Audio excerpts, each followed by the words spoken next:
திடீர்னு ஒரு நாள் எல்லாருக்கும் அருள் வாக்கு சொல்ல ஆரம்பிச்சுட்டான்.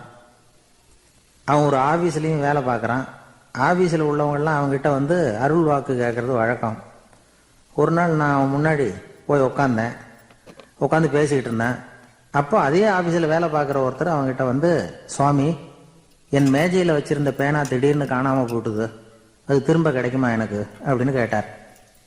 இவன் கண்ணை உருட்டி பார்த்துட்டு, அது உனக்கு கிடைக்காது, புதுசாக வேற ஒன்று வாங்கிக்கப்போ அப்படின்னா. சரின்னு அவர் போயிட்டார். அவர் போனதுக்கப்புறம் நான் மெதுவாக இவனை பார்த்து, அது எப்படிறாது, அது உனக்கு கிடைக்காதுன்னு அவ்வளோ உறுதியாக அவர்கிட்ட சொன்னேன் அப்படின்னு கேட்டேன்.